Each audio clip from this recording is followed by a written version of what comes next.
that you sing mainly about drugs. Is that right? Sometimes. Why do you do this? Because I think the government's plotting against me. Why do you say that? You like singing about drugs. Is this because you like taking drugs yourself?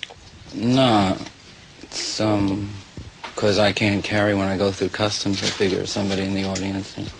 Were you searched by our customs men for drugs? Oh no, because I don't take them. No drugs at all? Mm-mm. And yet you sing about them. I'm high on life. You want people to take drugs themselves. Is this perhaps why you sing about drugs? Oh yeah, I want them to take drugs. Why is this? Because it's better than Monopoly. Why do you think your music is so popular, though? I didn't know it was popular. You've had 2 sellouts in Sydney before you've even come here. So it is popular, apparently. I didn't know that. Lou, do you think it's a decadent society we're living in? No. Would you describe yourself as a decadent person? No. How would you describe yourself? Average. It said in your release that we were given this morning that you like lying to the press. Why is this? Now you're doing it now. I didn't say that. The release did. Would it be right to call your music gutter rock? Gutter rock? Gutter rock. Oh, yeah. You sing a lot about transvestites and sadomasochism. How would you describe yourself in the light of these songs? What does that have to do with me? Well, could I put it bluntly, and pardon the question, are you a transvestite or a homosexual?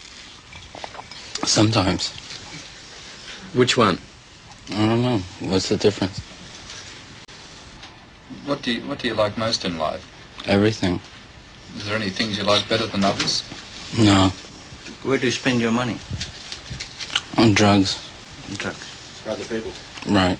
It's been said that in your early days you were quite a wild performer. That is it true, for instance, that you attacked your fans in England and were arrested for obscenity on stage? No.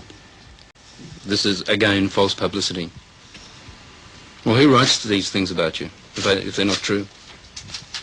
Journalists. And is this perhaps why you don't like journalists? Oh, I love journalists.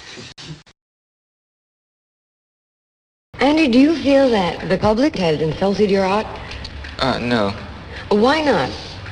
Well, I hadn't thought about it. It doesn't bother you at all, then? No. Well, do you think that they've shown a lack of appreciation for what pop art means? No. Andy, do you think that pop art has sort of reached the point where it's becoming repetitious now? Yes. Do you think it should break away from being pop art? No.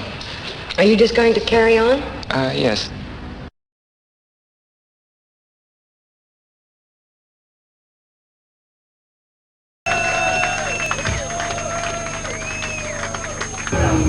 Do you find that you're sort of swamped a lot by the days with the Velvet Underground and Lou Reed? Do you find you're harassed by that? You can't say harassed, but I just find it very tasteless, really. Yeah.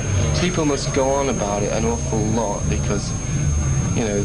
Because already that I'm still alive, I'm one amongst the few that are still alive. Because I know that the audience likes, cliches. Right. So that's your attitude to the older stuff? It's really being sarcastic, being cynical, I guess. Can't avoid being cynical. What was it like? Well, it had a lot to do with taking LSD, I guess. Yeah? Everybody was taking LSD. What was the exploding plastic inevitable?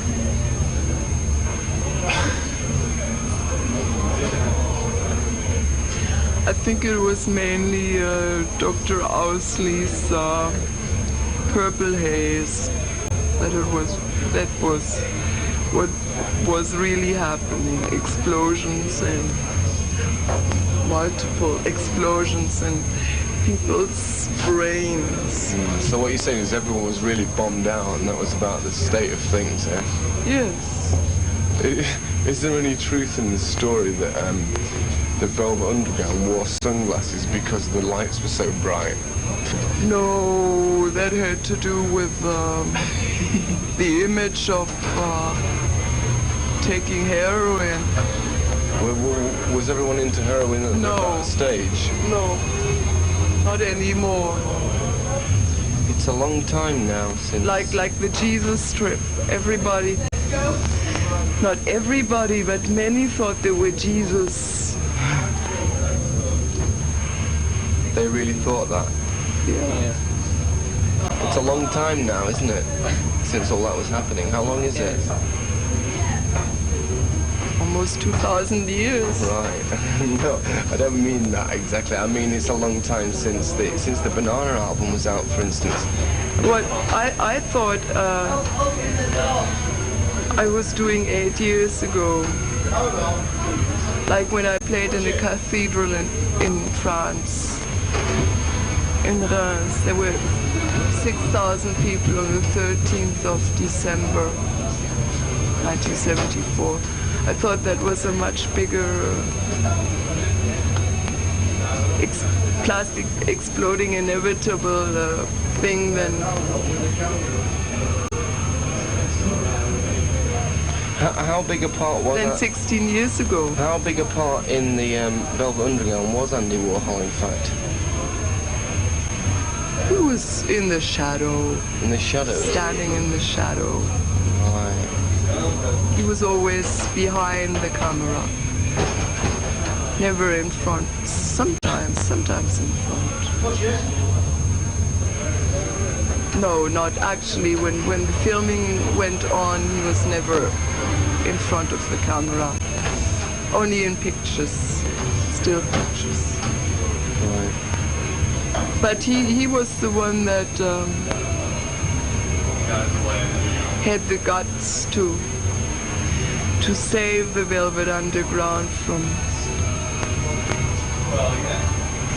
poverty and misery, because they had been thrown out of a place in the village on 3rd Street, the Café Bizarre, because people couldn't dance to their music. So they had no job, so that's when Andy came and saved the situation, and that's when I joined them, because I just come from England. Have you any regrets as to what you've been drawn towards in the past? Regrets? I've no regrets. No regrets at all? No. Except that I was born a woman instead of a man. That's my only regret. I've heard that one before, yes.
Didn't you have an idea, a big idea, of something you wanted to get over before you started the film? No.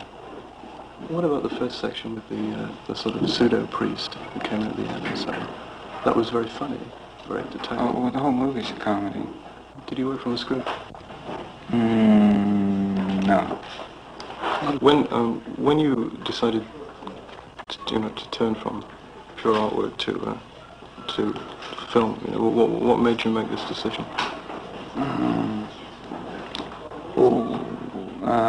we met Taylor Mead, who was in The Flower Thief, and we were going to California. Mm-hmm.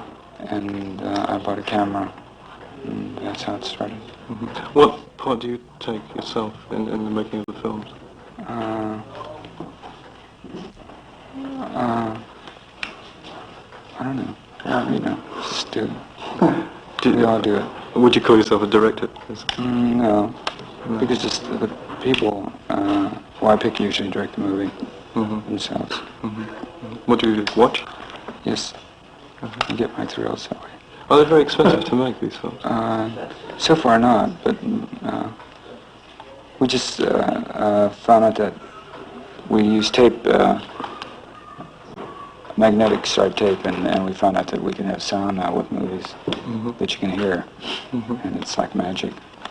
What would the reaction be to a critic or a person who went to one of your films and just said, rubbish, trite nonsense, boring, etc.? Well, that's the way we feel about it. You really do? You're not putting me on.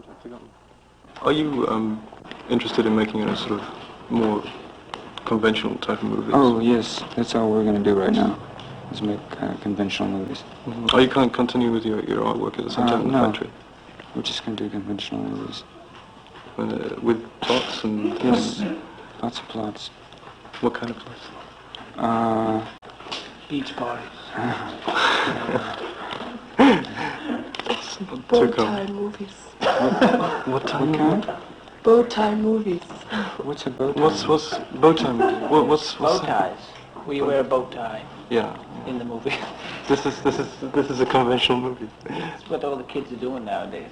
Do you think the majority of underground films are bad, Andy? Oh, no, I like every one of them. Why do you think they're all good? Well, because, well, I think, I think any camera that takes a picture comes out all right. You mean a picture itself is good? Yes. Any picture? Yes. When you were in London in the last weeks, did you see any of the English underground films? Are they doing anything over there? Yeah, we saw one made in Shea Stadium. Oh, the Beatles. Yes. Paul McCartney makes underground movies. 8mm. Are they any good? Yeah, beautiful. What sort of thing does he do? Oh, snap, snap, snap. You know. Straight things, slow motion. Yeah. Fools around. Did you, are they Psychedelic. Well, does he call them psychedelic? No. He calls them home movies.